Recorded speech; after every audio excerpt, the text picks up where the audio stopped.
On this episode of Supercars Talk, it's part one of my big Bathurst preview.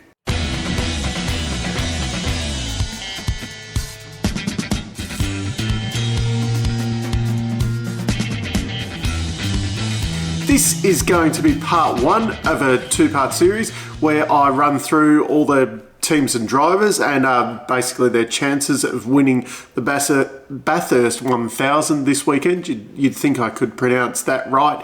I've had enough practice. I've been following the racing cars all my life, so Bathurst should just roll off the tongue easily. Anyway, basically I am going to, this part one is essentially going to be the back half of the field. Part two will be the front half of the field. To say that these guys are the tail end Charlies, on their day, realistically, any of them probably have the chance of winning the race. I mean, Tekno's going to go first because they are the worst. But you could even say, Fabian could qualify well within the top 10. Gary, in the right circumstances, he could, pull off a win. Everything could just fall right for them. So it's not to say they have no chance. Basically, if you can justify kind of for every pairing out there that they could win the race. But realistically, this is going to be based on if it is a dry day, flat out, where, the co-driver has to compare themselves to other co-drivers. So obviously, someone like Garth Tander in a Triple Eight car, if he was a full season driver, he'd probably be he'd be in the top 5 of the championship right now. So that's the kind of level that you're looking at, and that's what all the co-drivers are going to be ranked against. And realistically, the main drivers are then going to be ranked against Shane van Gisbergen.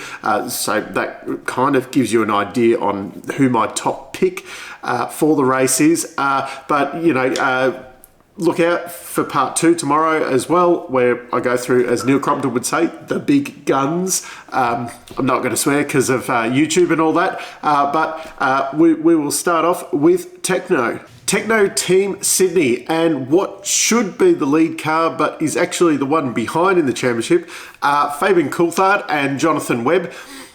Jonathan Webb is a Bathurst winner, so it's hard to think of, this combination is probably the worst out there, but that's where we're at this year. Every chance, if the car's on song and that, Fabian could well put this car in the top 10 shootout, and realistically, Jono seems to do magical things at Bathurst. They could run in the top 10 all day. They're not going to outrace, say, Triple Eight, DJR or Tickford on outright pace all day. But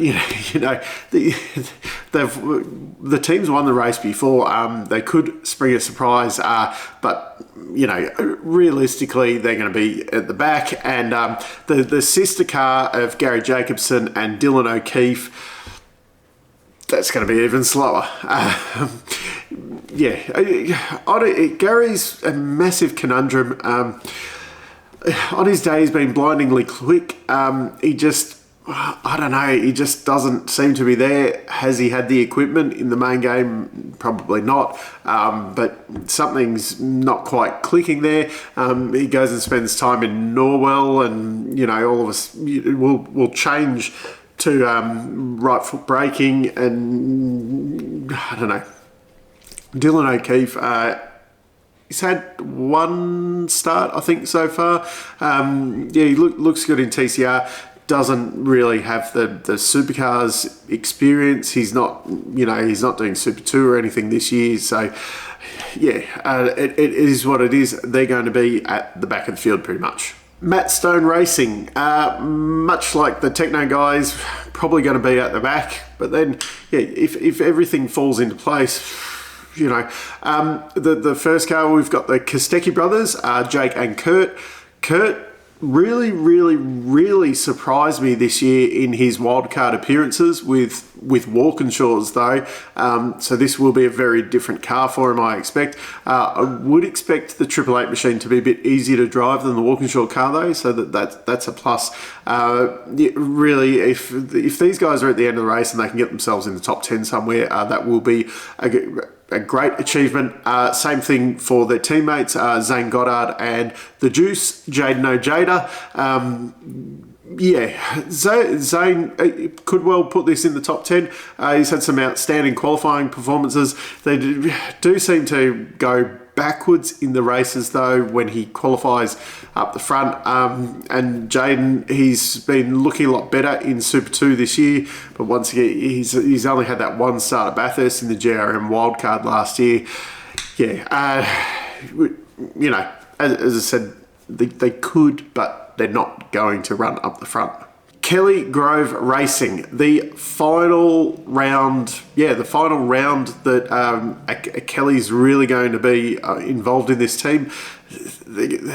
They're not going to be the owners next year, so this is the final one for them, really the leaders of the helm, and they've been my biggest disappointment for the year. Now, both of these, on their day, I mean, Andre's won a race this year. Dave Reynolds has essentially dominated Bathurst a couple of times, and then got leg cramps in the second one. But we've got Andre and Matt Campbell, late call up for Matt to replace Earl Bamber, who couldn't make it due to COVID and whatnot, like a couple of the other international co-drivers that were supposed to make it across. Yeah, they've got improvements coming for the car for Bathurst.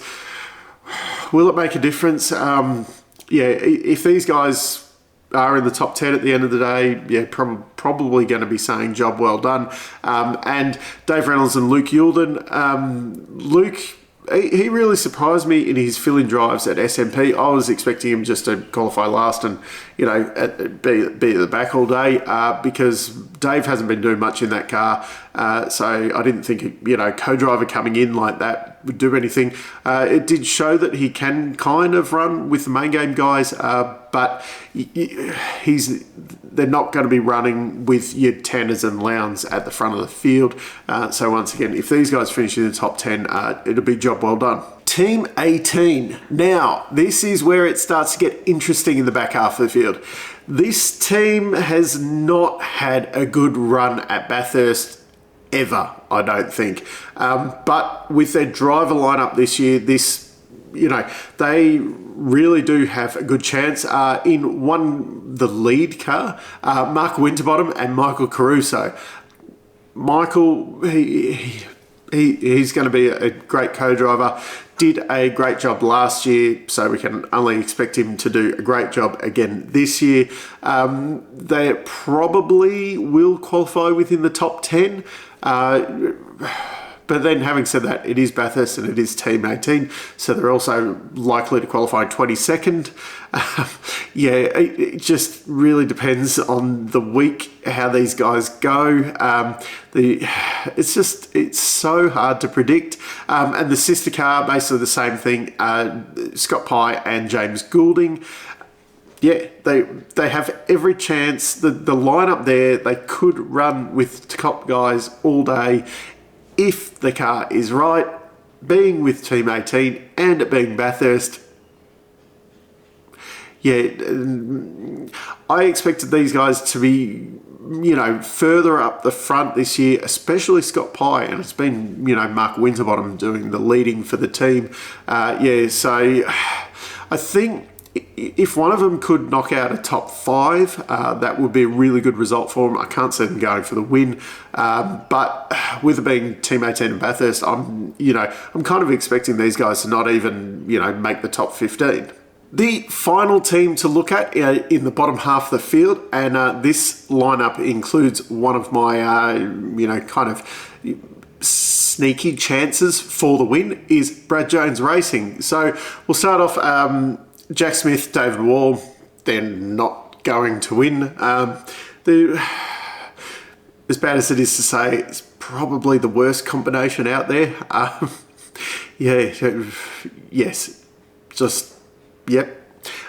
Macaulay Jones and Chris Pither. Chris needs a good shot in a good car. He hasn't had that. He looks good in that super black car when he had the chance, but he hasn't really had the shot. Yeah, I'm not sure why he hasn't had the shot. So they're not really going to factor in the race. Todd Hazelwood and Dean Fiore, if they run in the top 10, it'll be a solid day for them. I can't, the lead car of the team, though, this is a really good pairing. Yeah, Nick Percat and Wood. I think Dale's probably one of those very underrated guys who just didn't... He brought money and kind of bought his drive when he was in the main game, which the equipment reflected probably the money he was bringing to buy that drive, and then never got the opportunity of really, breaking out of that, and just kind of had those secondary bought drives all the way through. Whereas if he'd somehow got a chance with a really good team, he could have, done so. It will be interesting to see what his times are like compared to Nick Percat's. These guys, though, I think, if the car doesn't have any power steering problems, which seems to be a thing for the number 8 car at Bathurst, I think they could, really surprise a few, and Nick has every chance of, kind of going toe-to-toe with, your Shane Van Gisbergens and Cam Waters and things like that at the end of the race. So they're my smoky for the win. No, they're definitely not, but in this bottom half of the field, they are, they're the outstanding kind of one, and I think I would definitely put them higher than quite a few of the guys in the next episode. I actually rate their chances quite highly, as long as they don't have any power steering issues that seem to, or any other issues. But Brad Jones, the team just always seems to have issues when they go to Bathurst. Even at the start of the year, just for the sprint races there, they had issues. So that's the back half of the field covered. Check out tomorrow. There will be a video for the front half of the field, the big guns. Don't forget to enter the tipping competition for your chance to win one of these fine mugs. So I'll put the link to that, the video for the entries down in the description, so check that out. Not much longer to enter. Obviously, I am going to cut off entries on Thursday night, end of the day, because then we're getting too much into qualifying and things like that after that. So entries have to be in before then, and remember, you have to be in it to win it. Until next time, I'm still Dave, and I'll catch you later.